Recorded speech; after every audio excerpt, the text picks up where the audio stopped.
This week on Across the Arrowverse, we're back with Flash Season 5, Episodes 10 to 17, and villains who talk like this.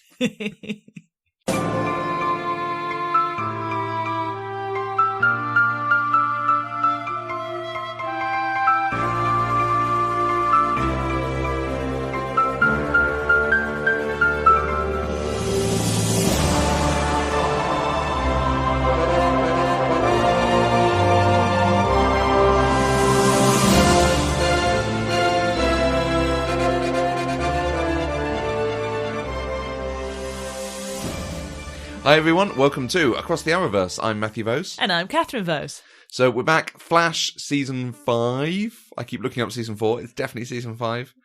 Episodes 10 to 17, so this is picking up right after the crossover. Yep. So we had the reveal at the end of Episode 8 that Nora was working with Thorn. Mm-hmm. Probably even a reveal about Cicada or some more information about him. Yeah. Before we start, we have some really, really exciting news. You remember at the beginning of the month, we did a giveaway. Hey! We gave away swag. Hey! And merch and stuff. That is because we are changing up our Patreon. So if you don't know Patreon, it is a way that creators, people who do interesting work, can get support from their supporters, from their listeners, from their people who engage in whatever material they're creating. We use it on Eloquent Gushing to allow our supporters to help fund the shows, to help give something back so that we can continue making new shows, putting content out and doing exciting things for them. We are changing up our Patreon, so we now have lots of different levels, each of which have a physical and a digital reward at each level. Ooh. So you can support us with just $1 a month, and you will get a very nice thank you card. And you'll get access to lots of exclusive content. Excellent. And then as the levels go up, you get more shows, you get stickers, you get magnets, you get discounts on our merch stores. There is something at every level for everyone, no matter what you want to give to be able to support. And it is amazing. The people who support us on Patreon are just wonderful. They are a great community. They chat to us. They give us awesome feedback on what we're doing and thoughts for everything that's coming up. And we would not be able to do this without them.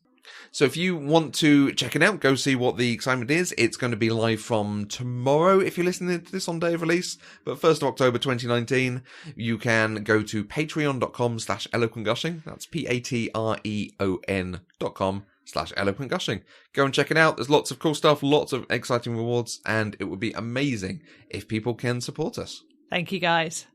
We need to talk about Cicada. Do we? He's awful. It's the most two-dimensional villain performance. I'm bad, and then I'm good. But just the constant, I'm going to growl and kill you. Every line I say is a cliche. I wonder if they didn't notice just how bad an actor he was until a few episodes in, by which time it was too late to sack him. Is that bad? Is that too mean? Is it maybe the characterization he was given rather than the acting? Yeah, because when you're working with it, and that hurts my voice, so I'm going to need to keep checking. I'm going to have to stop doing that impression. But when you are working with an actor over 17 episodes, or however many he's been in so far, you coach him to do certain things. You give him reads on the line. You help him through it. So what he's delivering is some of what was being asked for. Yeah, I think they were trying to make him personify irrational burning rage. Right. With no modifying thoughts or emotions. I think they were trying to make him personify someone who was just so lost to his rage. Yeah. That's the only place he was dwelling in. Yeah. But it just didn't seem Tortured Soul. It just seemed Oliver Queen on a bad day. That's harsh. and it, yeah, it's just the most obvious way to produce that villain. And it's part of it because he's a blue collar worker. So they're just this, he's given over to his baser instincts because, common man, eh? Gosh, I hope there isn't that kind of deliberate intellectual elitism from the writers in Los Angeles or in Vancouver. But it is just a bit. Yeah. And I okay, so you thought Cicada was only going to be in a few more episodes and not be the major thing. Yes, because for me, he is not interesting enough to be the big bad. Right. So I expected, long before episode 17, for Cicada to be taken out or diminished, and I genuinely expected the big bad to have warped into Eobard Thorn by now. Right, okay. So clearly my expectations were confounded. But as we were watching, you did say you thought he was going to be supplanted by the daughter. Well, yes, that episode where they introduce that she is evil in her own mind. I think evil is a bit harsh. I mean, I think she has become evil, right? But I think she has been warped by her bad experiences in her upbringing, and clearly has the same sort of rage issues as her uncle has. Yeah. But yeah, I mean that whole it wasn't even subtle foreshadowing, was it? When Nora was in her head and she was seeing herself as like the little girl was seeing an adult cicada with herself in the cicada mask. Yeah. I mean, that wasn't even subtle foreshadowing. That was basically going, this is going to happen later in this series. Absolutely. As it did. And that, to me, speaks to a lot of my problem with this series. I think I still enjoy The Flash. I enjoy The Flash for the larger world stuff it does, for some of the character stuff it does. Yes. The core plot writing is driving me a bit mad at the moment. They don't trust us to pick anything up, do they? No. And so Nora saw an adult female cicada. Or are we supposed to believe... No, I'm not sure Nora saw it. I think Nora might have been out of the brain by then, but I think the young girl saw herself as the adult cicada. I could buy it if it was that Nora didn't realise it was a woman, so she just thought it was still the same cicada coming after or something. Maybe I could... Okay, just maybe. But things like they knock Cicada down and then he gets distracted. I mean, he can move so fast the world does not move. So he can get the power cuffs and put the power cuffs on him and the job's a good one. And they knock... and I'm now struggling to think of any, but they knock someone down and they don't then follow up and deal with it, or they don't use a certain power. Oh, I can breach over there and just solve it instantly. They are a little bit rookie superhero this season. Yeah, and in the same way you talked about with the thing they did all the time travelling in the 100th episode to build that thing that utterly came to nothing. And yet now they're being quite inconsistent with how they're talking about time travel as well. Like Barry telling Nora off for how many times she tried to redo that day. And going, every time you do this, you're breaking the timeline. Tut, tut, tut. Don't do it again. Whilst completely dismissing the fact that every day she's with them, the timeline is warped. Absolutely. I mean, he doesn't know she's going back and forth to the future, I think, is implied. But still. But her being there must be doing this, so... And as you said, that whole thing where they planted the stuff inside the wall and all that heisty stuff that came to absolutely nothing. Yeah. And then they couldn't do that with... I can't even remember what MacGuffin they wanted to have in a certain place. It was going to negate the dagger. Yes. And then they blasted the dagger into space, so the device they built didn't matter anymore. Yes, but there was something else where they needed something to be somewhere in order to do their plan. It was the cure. Yeah. Yeah, and we were going, well, can you not just pop back 29 days and then the Bill and Ted thing? Yeah.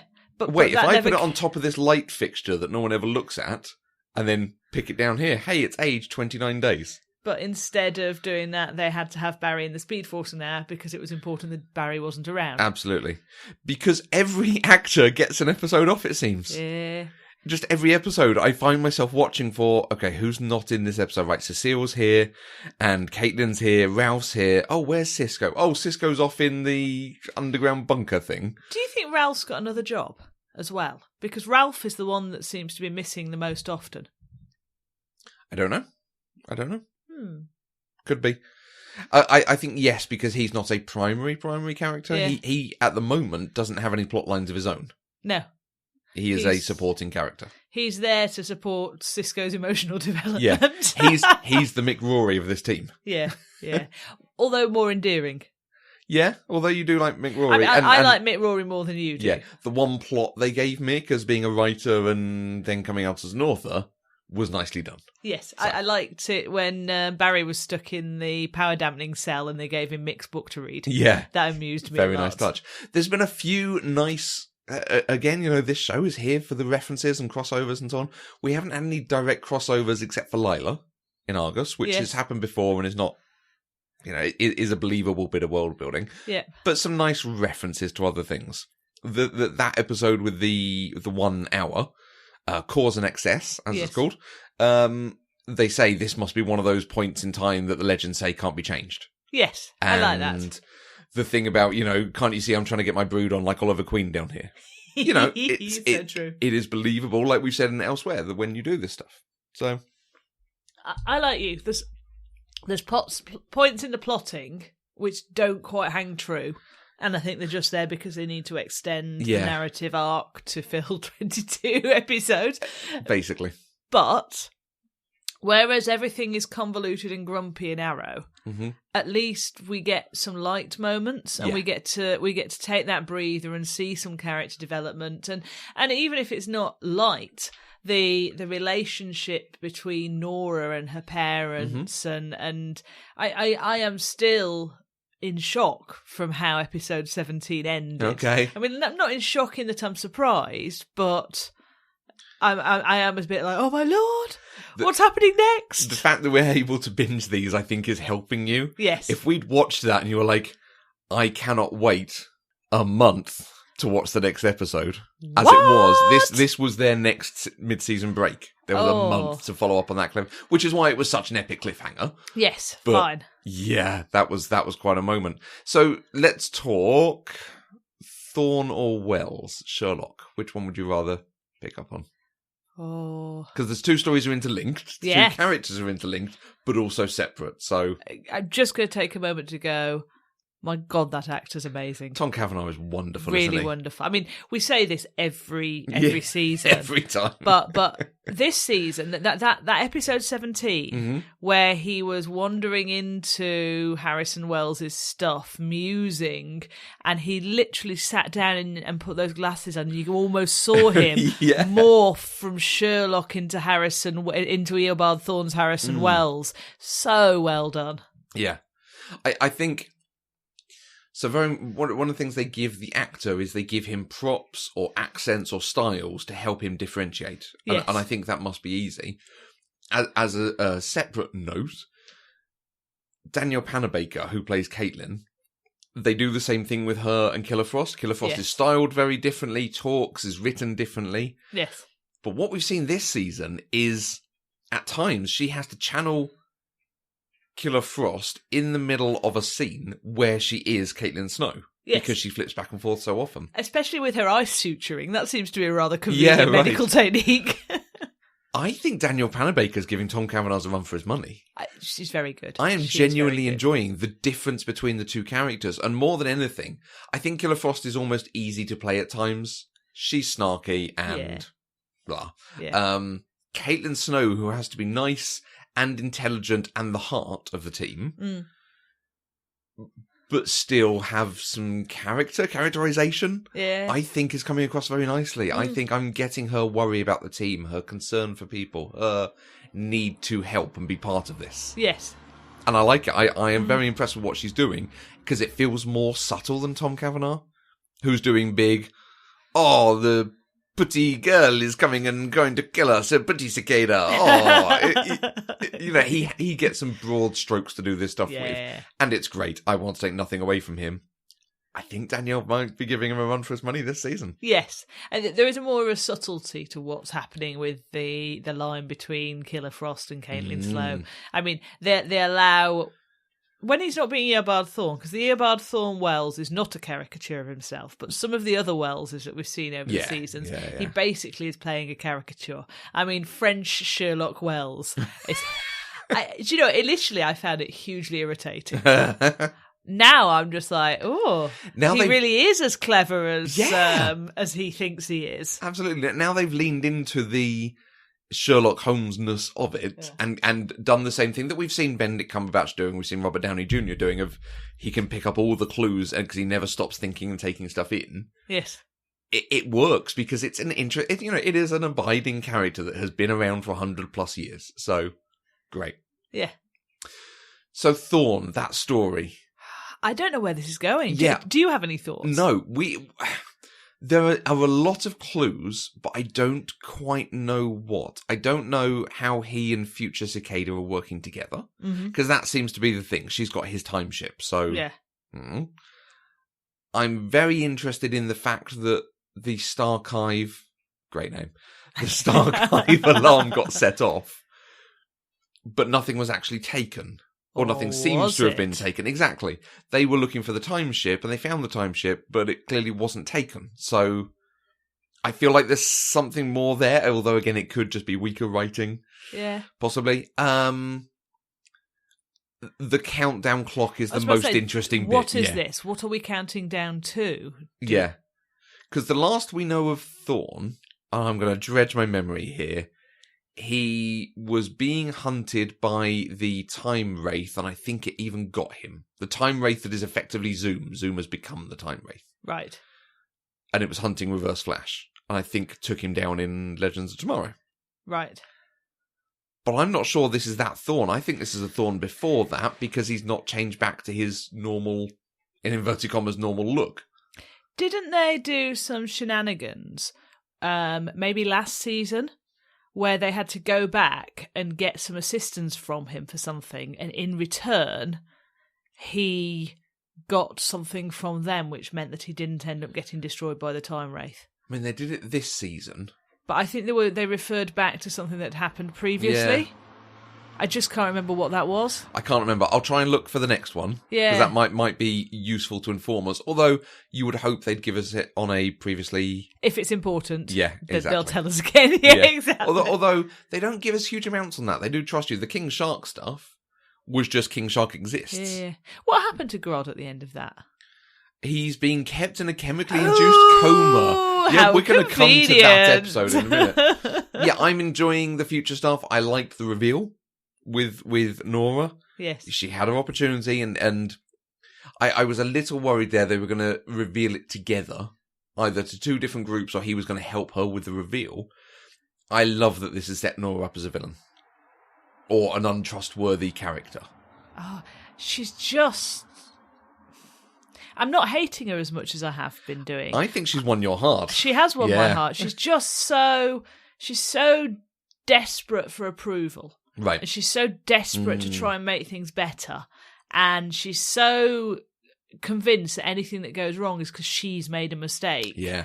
I'm just like, this poor child has just been... And I don't know if it's her upbringing or if it's the support that Eobard Thorn has given her, but she's got no self-confidence. But then equally, I'm not 100% convinced that Eobard Thorn is acting villainously. I don't know. I mean, even if he was doing something for the good, his nature is one of secrets and lies and control. Okay, yeah. So even if he was trying to act for the good, it's quite possible that his tools to get to whatever he thought was a good outcome would still involve tools that we consider to be negative, the secrets, the lies, the controllingness. So I don't know necessarily whether his ultimate aims are good or bad. Yeah. I suspect he's looking for a win-win situation where he ends up in a good position and whatever everyone else wants. It's just that he's so controlling and controlled that he doesn't think to do it in a teamy way. He thinks to do it by controlling Nora. Now, the thing you've just made me think is the show is telling us, Sherlock has said, manipulating people for his own ends. Yes. And the show lies with its assumptions. Yes. When Cicada turns up, they're like, how did he get here? We need to hunt him down because he's got his dagger. Except we were all sitting there going, no, you've told us the answer to this already. Right, yeah. Like, this is not the big reveal you think it is because you have told us. So you just make me think, I'm feeling confident that, yes, he's a bad guy because the show is telling me he's a bad guy, but the show lies to me. Yes. So is the show going to want them to work together but not trust each other? And I suspect he is a neutral. Okay. I suspect that his Machiavellian plans are for his own ends, but he's also seeing that there is a... Because even when he was Eobard Thorn's Wells, there were moments where you saw that he had a heart. I mean, he genuinely had a soft spot for Cisco. Yeah. Even if you ended up trying to kill him. Do you know what I mean? But it was like, that was not without remorse. Yeah. So maybe having many hundreds of years sitting in a power dampening cell is Maybe bringing him more touch. I mean, it does seem rather an inhumane way of holding someone, but anyway. Yeah. You know? Yeah, it'll be interesting. I don't know where they're going. Yeah. And that I will credit with the writing. Yeah. Not giving too much. So that's something. Just running through the episodes. There was the episode Gorilla Grodd versus King Shark. Yep. Which Nora teased at the beginning of the season. When she shows up, she makes a reference to all the things that are visible in the Flash Museum, and she makes a reference like, oh, like that time Gorilla Grodd fought King Shark, and Cisco or someone goes, hey, spoilers. Nice. So they even set that up, and I had seen the episode title. Yep. I was a bit let down by it when we got there, because they open with the fight, and then they set the fight up with the 12 hours before that, and then we get the fight, and then the fight's over and we're done. It was... I could have done without that intro, the in media res sort of, oh, this fight is going on next. Yeah, I don't think that was necessary. No. I mean, because sometimes that's an interesting technique. Yeah. But I genuinely didn't think it was necessary this episode. No. My only suspicion is, well, they spent so much on those particular scenes yeah. that they were like, well, it cost us X 100,000 for this 10 seconds of footage. Let's use it twice and make it 20 seconds of footage. I don't know. But yeah, so it was... I think I would have enjoyed it without knowing Grodd was going to show up, because the point in the middle where Grodd shows up is pretty well done. Yes, I agree. So, and it would have been more impactful if we hadn't already been spoiled on it. I think so. Yes. But... meh. It was still quite entertaining. It was quite entertaining, and entertaining. They've sort of made King Sharky's not a villain, so I don't know what's going to come of that. He's just overpowered by his shark-like instinct. Yeah, right. So it's a bit silly, isn't it? And Grodd is in a medically induced coma because he's getting much stronger. Well, there's a future villain for you. Absolutely. Yeah. There's bound to... I wonder if it will actually they're just keeping it in reserve for, oh gosh, our main plot is about 18 episodes long. Let's have a little mini arc with a super powerful Grodd. Season 7, yeah, bring him back. Yeah. The other episodes we watched were The Flash and the Furious, about the car one, with the super fast car that they stole. Or the super technical car that was powered by emojis. That didn't really leave me a very lasting impression, if I'm honest. Seeing Red was another cicada one. Right. With them coming up with a cure and trying to develop the cure and finding out who was helping him from inside the police and so on. Okay. So that must have been the one where they were getting all the metas out of the thing. Yes. I was really impressed with the thing they did with the guy with the snake in his eye, because they set it up that he was going to die. And then they saved him at the end. Yes. And you know when someone's going to die. And I thought they had done all those steps. So it made it more of an exciting emotional moment when he survived. I was like, oh, wow. This show did something I didn't think it was going to be able to do. And I think they helped us understand with him as well that some people actually would rather not have their meta powers. Yes. Because that's quite hard to, I don't really believe that they're actually going to get rid of Cisco's meta powers. Oh, interesting. As much because... they're very useful. Well, they're very useful, and there's a lot of time when he gets a lot of pleasure and power out of those powers. Yeah. Well, not pleasure, but do you know what I mean? He's... So, I'm wondering... if something in the remaining 5 episodes is going to bring it home to him how vital his powers are, and so he backs away from the edge of becoming normal. Maybe even his new girlfriend helps him understand they're part of him and make him what he is. Maybe she's even a secret meta. Maybe a secret meta. Who knows? More than likely, because everyone's a meta in this show. Let's talk the cure a little bit. I'm expecting them to give the cure to Barry. Barry? Or Nora. You think? One or t'other. I feel this cure is a very, very big deal. Possibly even Thorn. It might be the thing that's going to, why there's a countdown, because he needs the cure to save him or something. How did Thorn become a meta? I have a feeling he deliberately induced the speed on himself as opposed to he just was a... Yeah, he became obsessed with becoming the Flash and duplicated what happened. Right. To become a speedster in the first place. Right. So I've also been able to look up what happened that they needed help on, resetting the Flashpoint crisis. When Barry went back to save his mother and it changed everything, he then needed Thorne's help to put things back to the way they were. Right. I knew they needed his help for something. I can't remember what he got out of it, but I think that was possibly not being eaten by a time wraith and therefore ended up in a padded cell in the future. Yeah, it says here, it is later revealed that this iteration of Thorne is a temporal duplicate of the original. So we have 2, and that's how we're able to have 2, because it then says Season 4, Eobard from Season 1 returns during Crisis on Earth X. Right. The Nazi Yeah. crossover one. Having allied himself with the Nazi-ruled Earth X's Dark Arrow and Overgirl, he returns to Earth 1 in an attempt to take it over, but disappears after his accomplices are killed. Right. So that, I think, is then this Theo Thorne that we're seeing. Right. Yes. Okay. We had the episode Memorabilia, where they go into Grace's memory, and then they go into Nora's memory. Yes. I did like all the stuff with Iris. And in the Flash Museum. I liked Barry's joy of the Flash Museum. I liked them seeing her as a girl. Iris dealing with her.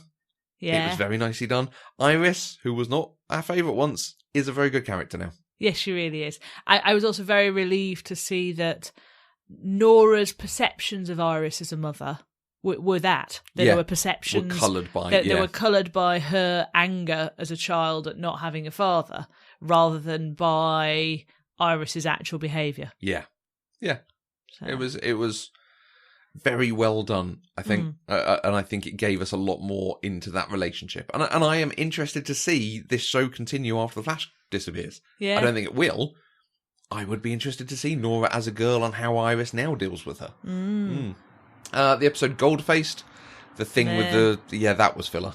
They never even got the super-duper temporal disruptor thingy, did they? No. And that stuff about I'm sorry, I do not believe that this magical organ 3D printer would just casually have the organ donor recipients lying. I mean, like, seriously. GDPR. I was about to say the amount by which I spend my life locking down people's personal data when we have it at work. Yeah. The idea that would just be hanging around in and it's just sat in a warehouse somewhere. Just sat in a warehouse. The episode Cause and Excess, so the hour resetting one. That was fun. Was very well done. That's the sort of thing I want from a time-travelling speedster TV show, frankly. Yep. So I will take that one all the time. King Shark versus Gorilla Grodd we've talked about. Failure is an Orphan, which is about them reaching out to Cicada to try and thing, and then future Cicada rocks up at the end. And then episode 17, Time Bomb, where they discover all the secrets that have been going on. And I think it's good that they had an episode where all the different plots that we've been setting up came to a point and everything got revealed, and we're sort of set up for these final 5 of stuff's going to happen. Yeah. Really interesting. So what do you think is going to happen? I honestly don't know. I'm sort of hoping for Thorne to be a villain still, rather than working, like, he is working very much for his own aims and manipulating everyone. And that her telling the family or them finding out was part of the plan as well. I like a good, smart villain who's outwitting everyone. Yeah, well, he told her to do it, didn't he? Exactly. I want this to have been a step on the plan. A bit like, Die Hard when the FBI turn up and cut the power. That's part of the plan. Yeah. It's factoring in every part of it. Great. I suspect timey-wimey shenanigans to get rid of Cicada. I think they're going to get over their consent issues. And I think they're just going to jam the cure in the unconscious child. No. I would. You cannot do that in a child. I'm sorry, we've just seen this woman as an adult killing loads of people. I think you need to just... I'm with Barry in his first view on this. Inject the child. What do you think's going to happen? Any thoughts? I genuinely think they're going to put the cure in the child. Fascinating. I think there is a whole thing of bringing people back. People are not as bad and as evil. Yeah. And that's then going to play into the Thorne thing of whether they believe that Thorne's bad and evil or not. So that will be interesting. We haven't seen a flash forward back to to where Nora meets Thorn yet? No, and that will be... What do you call that? A flash? Because it's forward, but it's also back. A flash middle. And this is the thing they've done in Arrow, because Arrow's been doing all these flash forwards, is giving us longer periods of showing how something's got set up. Yeah, there will be an episode where we actually... And it will probably be the next episode or two, I would imagine. It will have to Once we know everything, potentially... I don't think there's enough episodes left for them to do that with Nora and then them to do that with Thorn and sort of show how those stories intersect. Yeah. But I suspect there will be an episode at least that deals with it. Yeah. Let's say, jailing your daughter in a power-dampening cell is a little bit of an extreme form of sending her to a room, isn't it? But that shows the maturity of the characters. Yeah. You know, he knows that you take no risks. He did it with Cisco. When Cisco got taken over by Grodd, he was like, something's going on here. Let's get his powers out of him. Yeah. And great. I really enjoyed that. Couple of things. Just random notes as we've been watching. Joe's back. Yay! And it is better with Joe back. He really is. He's the heart. He is the heart, absolutely. Yeah. And other people have had to carry that. It's meant less for Ralph, pretty much. Yeah. But I like Joe as a character. I like him as a dad. Yes. And I think, very pleased to have him back there. Yeah. And it's keeping Wally referenced in the story. So there's still hope for Wally to rock up, at least for They're Crisis. keeping that door just ajar. Exactly. I suspect he'll be back in Crisis. Yeah. He will, won't he? The actor's a very lucky boy. Yeah. And the other thing was there is a lot of this that is very reminiscent of Supergirl this season. With the hatred of metas, hunting metas, the alien versus human stuff going on. There's a lot of that sort of discussion, consent, one person doing the hunting. Yeah. I can't even remember which one it was, but there was definitely an episode where I'm like, this has massive shades of the stuff we've seen over in Supergirl. And I'm just... Is it just different writers coming up with the same idea, but not then cross-referencing to make sure they're not crossing over too much? I wonder if they plot to have consistency at a very high level in some of their themes. Yeah, maybe, actually. Particularly because, they are writing in a world where there are issues with trust of the other and how you deal with people who are different than you. So, absolutely. Great. It's interesting in, I suppose one of the differences in Supergirl, most of the aliens just are. Yes. They aren't aliens and therefore we're going to do crime. Yeah. They just are there in the community. Whereas in Flash, a lot of the time, we don't see any metas who are just there. No. We either see metas who are fighting on the side of the good or metas who have gone, hey, I've got powers, let me be evil and steal money. There's no in between. This woman who's chosen to hide her whatever it is and just like hang out and have a family and a normal life. That's very unusual for the Flash. Yeah. And it's a real shame they're not doing that with And Metas Live Among Us sorts of stories. I wonder if there's supposed to be fewer metas. Maybe. Because the metas are people who have been created out of certain key events as opposed to just naturally occurring amongst the populace. It's not like X-Men. The one that we are seeing, that we have seen once, is whatever her name was, Adler. Yeah. So very nice to also have a Sherlock who worked with a Watson and meets an Adler on every Earth. That's very nice. That is a really good touch. And that speaks to a little bit how every version of Wells has good chemistry with Cisco Ramon. Yes. And that's just a thing across the multiverse. Yes. And I like it, and I buy it, and I welcome more Wells characters. But it was interesting, she's been in one. She has some sort of psychokinetic type meta power. They're going to have to bring her back. Surely. Also, because, I know she's not a famous actress, but she is an actress of significant, of enough presence that she's not someone that just does a teeny tiny bit part. No, exactly. So I'm pretty sure there's going to be another 2 or 3 episodes which involve Ms. Adler in the next 5 to somehow build it into the overall plot. Because part of me is like, are they saving her for next season? But they don't tend to keep a Wells iteration for longer than a season at a time. Exactly. I think Wells 2.0 is the only one. Is it Harry? I think the Earth 2 Wells is the only one who's had more than one season. And he had two different personalities almost. Exactly. Like, you know, so that sort of made sense. Yeah, so we'll look forward to seeing her back as well. Yeah. Okay. And before we wrap up today, we do, of course, have to do our regular Arrow Watch. Whee! So last we saw in the future, they just found the bunker. Yep. The team's bunker that they were going to rebuild in the present. Yep. And the team were getting notes from someone threatening to kill them. And all of Team Arrow were now part of SCPD. Okay. Yeah? The whole lot? Yes, they were all brought in by the mayor because she found out that the Captain Dino was Black Canary. Right. And they found out that the rest of the people were still working as vigilantes, so she decided to deputize them all. Yeah, fair Fine. enough. The next episode, Star City Slayer, Okay. has the person sending the threatening notes to everyone. And we see this mysterious person sending notes and killing a couple of people. People we care about? No, just generic people. Okay. And it reminds Dinah of someone that she investigated when she was undercover in Central City before Arrow, Right. when she was just a normal police officer. It turns out it was the sidekick dude from prison. Oh. You remember he escaped and we found out that he had actually killed people? Yes. It turns out it was him. The one that was a bit weak and weary. Exactly. Right. Exactly. It turns out he is actually a killer. And when he kills people, he basically uses a drug that incapacitates them while still they're a bit conscious, but they're unable to move.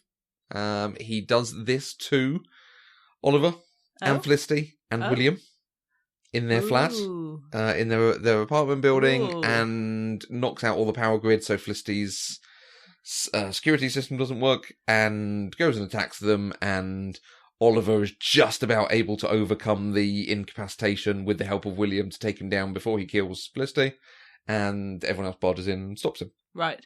Fine. This is on top of William calling his grandparents because he wants to leave because he just wants a normal life. And he doesn't want to be with them anymore. What, after he ran away from boarding school? After he got expelled from boarding school for fighting. Right. So, but this is all, he's part of this world. He doesn't want to be part of this world. And at the end of it, Oliver says to him, like, what do you want? I will let you... Because he's had this whole thing of, like, I must decide for you. I'm your father. You have failed this parental relationship. Basically. And he then says... He says, I'd like to go. I just want a normal life. So He goes away with the parents, and they promise to stay in touch. ... And that's most of the episode for the present stuff. But the future stuff, we're getting some more revelations. Black Star, the cage-fighting super wow girl, is Mia Smoke. Okay. Felicity's daughter. Oh! And the episode ends, then it goes back to, and she is, of course, therefore the half-stepsister, something of... William? No, half-sister, because Oliver's the father of both. But it's Mia Smoke. Well, It's not... but she's Felicity's daughter, but she is Oliver's daughter as well, because the episode ends with Felicity getting a call and saying, what, I am? Okay. And it turns out Felicity's pregnant. Right. Next episode has a lot of stuff going on with the Argus thing, with Diaz trying to take down this new head boss criminal dude. Right. It is really a bit much. Right. Just another dude on top of another dude who's... Because I thought Diaz was like the ultimate... Yeah, no. He now reports in someone else. They're now going after him. They don't manage to capture the new dude, but they do recapture Diaz after he escapes. Right. And the other thing with that Star City Slayer is Curtis leaves. Oh. Because he doesn't like this whole Ghost Initiative Suicide Squad thing. Right. So he leaves, and he actually seems to have left. Okay. Just randomly. Which is a bit strange. Because this Ghost Initiative then gets exposed, John leaves Argus. Right. Which I think allows him to then become a proper vigilante type. But I don't think we've had anything more on that particularly. And in the flash forwards, Mia and William, so the two Smoke Queen children, siblings, are trying to track down Felicity. Right. Because they realise she's alive. I can't remember if we knew that before or not. Okay. And then we have the episode which was actually quite good fun, which was the vigilantes learning to work with SCPD. Right. And it was very much like, you need to follow proper procedure. You can't just hack things to find things out. You can't get people to admit to things through coercion. You have to actually get it through interrogation, this kind of thing. Oliver wants to work together because he wants to get it right for his new child, who will obviously go on to be Mia. But as it goes on, he realizes it can't work in that way. So he then starts going off and being a vigilante again with the vigilante team. They do eventually manage to get everything sorted, although there's, they go against them and they then start fighting. Typical Arrow stuff. Yeah. And in the end, they're set up as basically a separate department. Okay. Within SCPD. They're not SCPD officers as such. They're kind of like SWAT. Right. Is the sort of analogy. Okay. So they can still operate from their own base with their own outfits, but not necessarily in the same way that they would operate. But it gives them a bit more leeway that they weren't being given. Fair enough. So and they did spend the episode trying to talk about compromise. They did seem to get there with it. So that was something. Yeah. And then in the flash forwards, they managed to find Felicity had hidden a cassette tape inside a micro cassette inside a Rubik's Cube, which Mia knows how to solve, so she gets out. And it is, of course, tech they can't hack, so they have to go and get a micro cassette. So this whole thing on getting a micro cassette and then playing it, and it's Felicity giving them coordinates to a thing that needs to be investigated by the other vigilantes. And now Mia and William, you need to go away. It's like, well, no, they're going after her, obviously. Yeah. So that's what the next episode is clearly going to be. Okay. And the final thing across these episodes is the recapture of Diaz. Diaz is therefore not working for the Suicide Squad anymore. He's put back in prison. Someone in prison sets off the sprinkler in his cell. Right. And then throws a lighter in there. And he catches the lighter and it sets him alight because it's actually petrol. Oh. Diaz appears to be dead. It would be very impressive if he survived that. I've not seen a body, and this is a comic book. Yeah. But we've also had that the dude who had helped Oliver escape says he did see who was in that evening or went at the point that Diaz was killed, and it was the new Green Arrow. Right. And there was a hint that the Green Arrow was working with the new head boss dude, Dante. Dante. Yes. Fair enough. There's a lot of episodes. It's just so overwrought. Yeah. I think a lot of the Diaz plot could be gone. Yeah. We could absolutely get rid of that, because there was whole stuff of Felicity deciding if she's going to kill him or not and shoot him if not, and she doesn't, but she wants to, but it's too much. Yeah. So you've got another 6? Another some? 8, I think. Yeah. To go, something like that. So I'll keep you up to date with what happens. Thank you. Okay. So that wraps us up for another week. If you have thoughts, questions, or comments, you can use the hashtag ATAV on Twitter, or you can find us on Twitter, Facebook, and Instagram as Eloquent Gushing. If you want to help support us, please check out our Patreon page, where you can get access to exclusive content across all our shows. Go to patreon.com/eloquentgushing. And don't forget to visit the homepage, eloquentgushing.com, where you can find the other shows across the network and subscribe to our weekly newsletter with all the goings on. Thanks for listening, and we'll see you across the Arrowverse.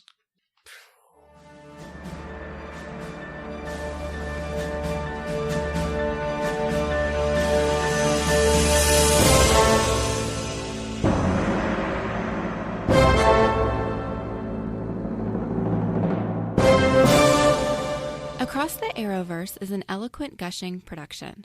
For more shows you'll love, please visit eloquentgushing.com.